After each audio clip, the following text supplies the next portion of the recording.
அஜித் கொல்லப்பட்ட இடத்தில் சிபிஐ அதிகாரிகள் விசாரணையை தொடங்கியிருக்கிறார்கள். திருப்புவனத்தில் காவலர்கள் தாக்கியதில் அஜித் உயிரிழந்த இடத்தில் சிபிஐ அதிகாரிகள் 6 பேர் விசாரணை நடத்திக் கொண்டிருக்கிறார்கள்.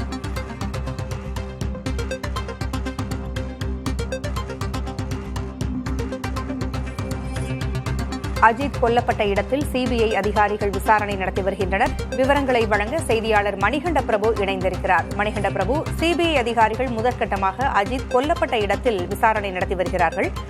விசாரணை விவரம் என்ன?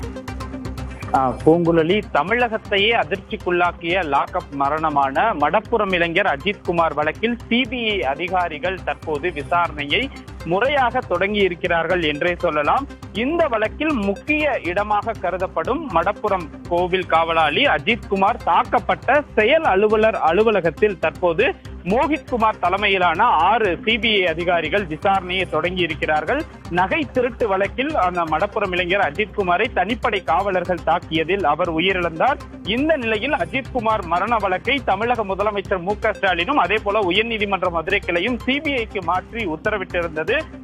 இந்த நிலையில்தான் இந்த வழக்கு தொடர்பான ஆவணங்களை காலையில் உயர்நீதிமன்ற மதுரை கிளையில் சிபிஐ அதிகாரி மோகித்குமார் தலைமையிலான சிபிஐ அதிகாரிகள் 6 பேர் பதிவாளரிடமிருந்து வழக்கு தொடர்பான ஆவணங்களை பெற்றிருந்தனர். அதன் பிறகு விசாரணை தொடங்கும் என எதிர்பார்த்த நிலையில் தற்போது இந்த விசாரணையை மடப்புரம் காளியம்மன் கோவில் உதவி ஆணையர் செயல் அலுவலர் அலுவலகத்தில் சிபிஐ அதிகாரிகள் தொடங்கி இருக்கிறார்கள். கிட்டத்தட்ட 3க்கும் மேற்பட்ட வாகனங்களில் 6 சிபிஐ அதிகாரிகள், மோகித்குமார் தலைமையிலான 6 சிபிஐ அதிகாரிகள் கோவில் செயல் அலுவலர் அலுவலகத்தில் அஜித்குமார் தாக்கப்பட்ட இடத்திலும், அதே அலிப்பறை பகுதியில் இருந்து அஜித்குமார் தாக்கப்பட்ட வீடியோ எடுக்கப்பட்ட பகுதியிலும் விரிவான ஆய்வை மேற்கொண்டனர். அதே போல பல்வேறு புகைப்படங்களையும் எடுத்திருக்கிறார்கள்.